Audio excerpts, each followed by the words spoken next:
ಚಾಮರಾಜನಗರ ಜಿಲ್ಲೆಯ ಮೀಸಲು ಲೋಕಸಭಾ ಕ್ಷೇತ್ರದ ಬಿಜೆಪಿ ಅಭ್ಯರ್ಥಿ ಎಸ್ ಬಾಲರಾಜ್ ರವರು ಮತದಾನ ನಡೆದ ನಂತರ ಇಂದು ಕ್ಷೇತ್ರದ ಮತದಾರರಿಗೂ ಹಾಗೂ ಪಕ್ಷದ ಮುಖಂಡರು ಕಾರ್ಯಕರ್ತರುಗಳಿಗೆ ಅಭಿನಂದನೆಯನ್ನು ಸಲ್ಲಿಸಿದರು.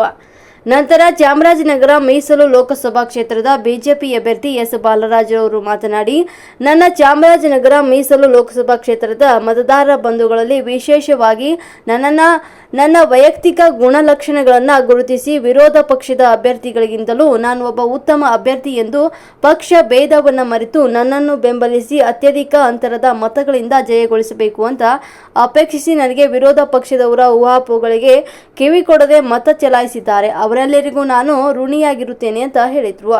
ಗೆಲುವು ಸಾಧಿಸಿದ ನಂತರ ಚಾಮರಾಜನಗರ ಮೀಸಲು ಲೋಕಸಭಾ ಕ್ಷೇತ್ರದ ಸರ್ವತೋಮುಖ ಅಭಿವೃದ್ಧಿಗೆ ಸ್ಪಂದಿಸುವುದಾಗಿ ತಿಳಿಸಿದ್ರು.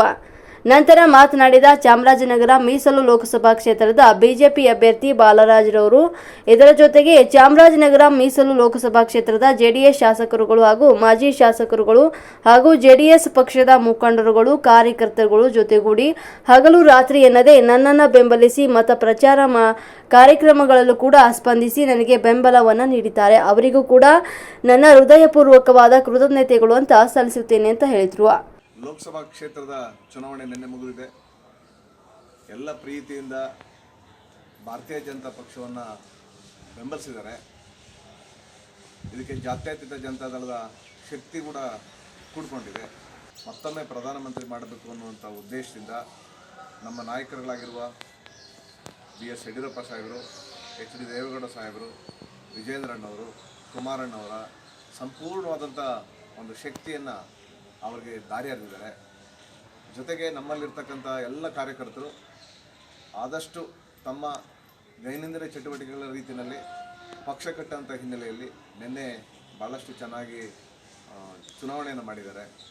ಈ ಚುನಾವಣೆ ಸಂದರ್ಭದಲ್ಲಿ ನನಗೆ ಸಹಾಯ ಮಾಡಿರ್ತಕ್ಕಂಥ ಪ್ರತ್ಯಕ್ಷವಾಗಿ ಪರೋಕ್ಷವಾಗಿ ಅನೇಕರು ಕೂಡ ನನಗೆ ಮಾರ್ಗದರ್ಶನ ಮಾಡಿದ್ದಾರೆ, ಚುನಾವಣೆಯಲ್ಲಿ ಮತದಾನ ಮಾಡಿದ್ದಾರೆ ಮತ್ತು ಇನ್ನೂ ಅನೇಕ ರೀತಿಯಲ್ಲಿ ನನಗೆ ಸಹಾಯವನ್ನು ಮಾಡಿದ್ದಾರೆ. ನನಗೆ ಸಹಾಯ ಮಾಡಿರ್ತಕ್ಕಂಥ ಈ ಚುನಾವಣೆಯಲ್ಲಿ ಸಂಪೂರ್ಣವಾಗಿ ತಮ್ಮ ತನು ಮನ ಧನಗಳನ್ನು ದಾರಿ ಎರೆದಿರ್ತಕ್ಕಂಥ ಎಲ್ಲ ಪ್ರೀತಿ ಪಾತ್ರರಿಗೆ, ಎಲ್ಲ ಬಂಧುಗಳಿಗೆ, ಕಾರ್ಯಕರ್ತ ಬಂಧುಗಳಿಗೆ ನಾನು ಅನಂತ ನಮಸ್ಕಾರಗಳನ್ನು ಸಲ್ಲಿಸ್ತೀನಿ. ನಿಮ್ಮೆಲ್ಲರ ಆಶೀರ್ವಾದದಿಂದ ಇವತ್ತು ನಾನೊಬ್ಬ ವ್ಯಕ್ತಿಯಲ್ಲ, ನನ್ನೊಂದು ಶಕ್ತಿಯಾಗಿ ಮಾಡ್ತಕ್ಕಂಥ ಒಂದು ಕೆಲಸಕ್ಕೆ ತಾವು ಚಾಲನೆ ಕೊಟ್ಟಿದ್ದೀರಿ. ಹಾಗಾಗಿ ನಿಮ್ಮೆಲ್ಲರಿಗೂ ಹೃತ್ಪೂರ್ವಕವಾದಂಥ ಧನ್ಯವಾದಗಳನ್ನ ಅರ್ಪಿಸ್ತೇನೆ. ಜೈ ಭಾರತ್ ಮಾತಾ ಕಿ ಜೈ. ಮೋದಿಜಿ ಅವರಿಗೆ ಜೈ. ಮೋದಿಜಿ ಅವರಿಗೆ ಜೈ. ದೇವೇಗೌಡರಿಗೆ ಜೈ. ಕುಮಾರಸ್ವಾಮಿ ಅವರಿಗೆ ಜೈ.